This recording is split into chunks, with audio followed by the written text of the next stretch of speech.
नमस्कार दोस्तों, स्वागत है आपका न्यूज वाले में। मैं रोशनी आज आपके लिए लेकर आई हूँ 10 मिनट में देश और दुनिया की 50 बड़ी खबरें जिन पर बनी रहेंगी आज सबकी नजरें।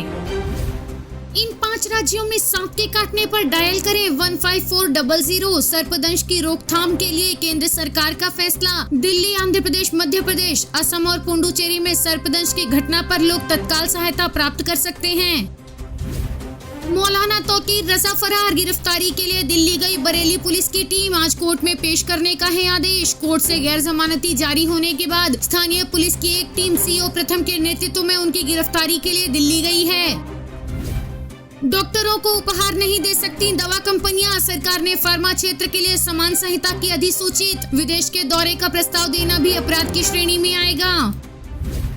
अंडमान में 4.2 तीव्रता का भूकंप, जमीन से 67 किलोमीटर नीचे था केंद्र। भूकंप में किसी तरह के नुकसान की कोई खबर नहीं है।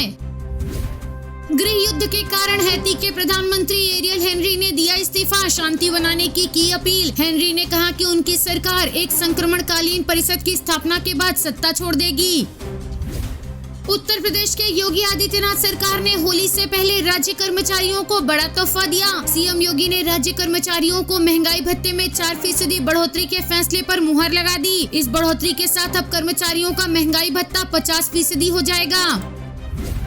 जम्मू कश्मीर विधानसभा और लोकसभा चुनाव एक साथ कराने की मांग। नेशनल कॉन्फ्रेंस ने कहा कि अगर एक ही साल में दोनों चुनाव अलग अलग हुए तो जम्मू कश्मीर की अर्थव्यवस्था बिगड़ जाएगी।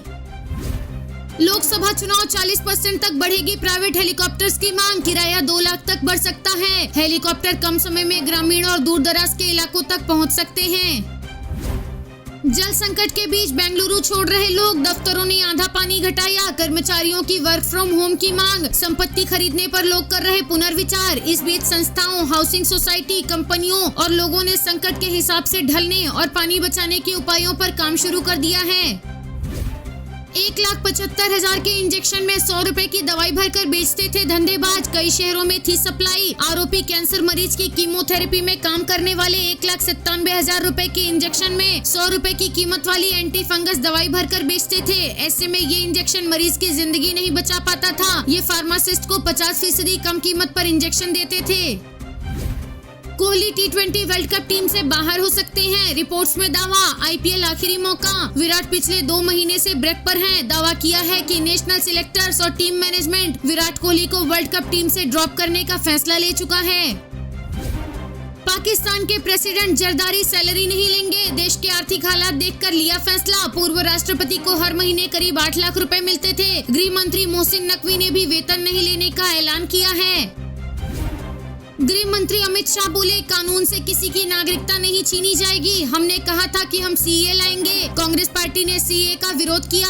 आजादी के बाद कांग्रेस और हमारे संविधान निर्माताओं का ये वादा था कि बांग्लादेश, अफगानिस्तान और पाकिस्तान में धार्मिक तौर पर उत्पीड़ित लोगों को भारत आने पर नागरिकता प्रदान की जाएगी। लेकिन तुष्टीकरण और वोट बैंक की राजनीति के कारण कांग्रेस पार्टी ने सीए का विरोध किया। शाह ने कहा कि सीए के कारण कोई भी नागरिक अपनी नागरिकता नहीं खोएगा। सीए नागरिकता देने का कानून है, लेने का नहीं। ओवैसी, खड़गे और राहुल गांधी सब झूठ बोल रहे हैं कि इससे अल्पसंख्यकों की नागरिकता चली जाएगी। मैं आश्वस्त करता हूं कि नागरिकता छीनने का कोई प्रावधान नहीं है। ट्रंप बोले, जीता तो दंगाई समर्थकों को रिहा करूंगा। 6 मई 2021 को उनके सपोर्टर्स ने संसद पर हमला किया था। 1358 लोगों को हुई थी जेल। ट्रंप ने इलेक्शन में धांधली का आरोप लगाया था। इसके बाद ट्रंप के हजारों समर्थकों ने संसद पर हमला बोल दिया था। उद्धव ठाकरे ने नितिन गडकरी से कहा कि अगर उनका अपमान किया जा रहा है तो वो भाजपा छोड़ दें। मैं सुनिश्चित करता हूं कि महाविकास अघाड़ी आपकी जीत सुनिश्चित करेगा। हमारी सरकार सत्ता में आएगी तो हम आपको एक अहम मंत्रालय की जिम्मेदारी सौंपेंगे। गडकरी को महाराष्ट्र की ताकत दिखानी चाहिए। उन्हें दिल्ली के सामने झुकने के बजाय इस्तीफा दे देना चाहिए। नितिन गडकरी ने कहा कि ठाकरे को इस बात की चिंता करने की जरूरत नहीं है कि भाजपा किसे टिकट दे रही है या नहीं। उन्हें इस बात की चिंता करने की जरूरत नहीं है कि भाजपा किसे मैदान में उतारती है। भाजपा ने चुनावों के लिए उम्मीदवारों के चयन को लेकर एक प्रणाली बना रखी है और उसी के अनुसार काम होता है। उन्होंने भरोसा जताया कि आगामी लोकसभा चुनावों में भाजपा को 400 से अधिक सीटें मिलेंगी। मध्य प्रदेश के मुख्यमंत्री मोहन यादव ने कांग्रेस पर निशाना साधते हुए कहा कि वो एक हारी हुई लड़ाई लड़ रही है। लोकसभा चुनाव के लिए उम्मीदवारों की सूची में उनके कोई भी बड़े नेता का नाम नहीं है। हम समझ सकते हैं कि कांग्रेस के लिए आने वाला समय बहुत खराब है। इनके नेता मैदान पहले से ही छोड़ रहे हैं और उसका परिणाम दिख रहा है। बीजेपी के उम्मीदवारों की पहली सूची में प्रधानमंत्री नरेंद्र मोदी और अन्य सभी नेताओं के नाम थे।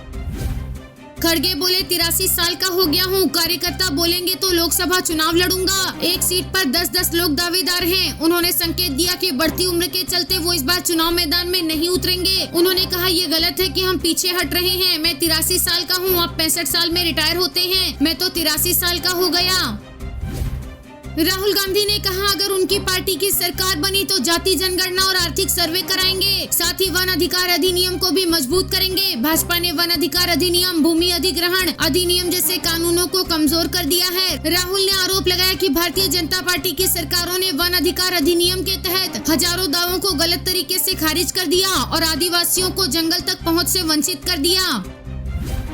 गृह मंत्रालय बोला भारतीय मुसलमान सीए से डरे नहीं। 18 करोड़ भारतीय मुसलमानों को किसी भी स्थिति में नागरिकता संशोधन अधिनियम से डरने की जरूरत नहीं है। इससे उनकी नागरिकता और समुदाय पर कोई असर नहीं पड़ेगा। वे भारत में रहने वाले हिंदुओं की तरह ही अपने अधिकारों का इस्तेमाल कर सकते हैं।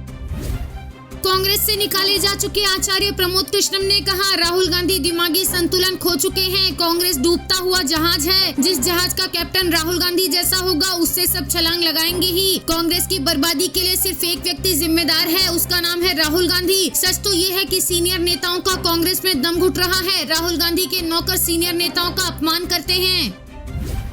उद्धव ठाकरे ने कहा हिंदू, सिख, पारसी और जैन देश के बाहर डरे हुए हैं, उन्हें हमारे देश में लाया जाएगा। ये सिर्फ एक चुनावी हथकंडा है। जब मैं सीएम था तो वे देश में सीए और एनआरसी का भूत लेकर आए। उस समय लोगों के मन में डर पैदा हो गया, खासकर असम के लोगों के मन में। इस कानून के खिलाफ कोर्ट में कई याचिकाएं हैं। अभी कोर्ट का फैसला नहीं आया है, लेकिन उन्होंने सीए का नोटिफिकेशन जारी कर दिया। वे धर्मों के बीच भेदभाव पैदा कर झगड़े और दंगे कराना चाहते हैं। आने वाले चुनाव में एक तरफ बीजेपी है जो धर्मों के बीच नफरत पैदा कर रही है और दूसरी तरफ देशभक्त इंडिया गठबंधन है। ये चुनाव देशभक्त बनाम नफरत करने वालों के बीच होने जा रहा है। अगर आप विदेशों से हिंदुओं को हमारे यहाँ लाना चाहते हैं तो पहले कश्मीरी पंडितों को वापस लाओ और फिर सीए लाओ।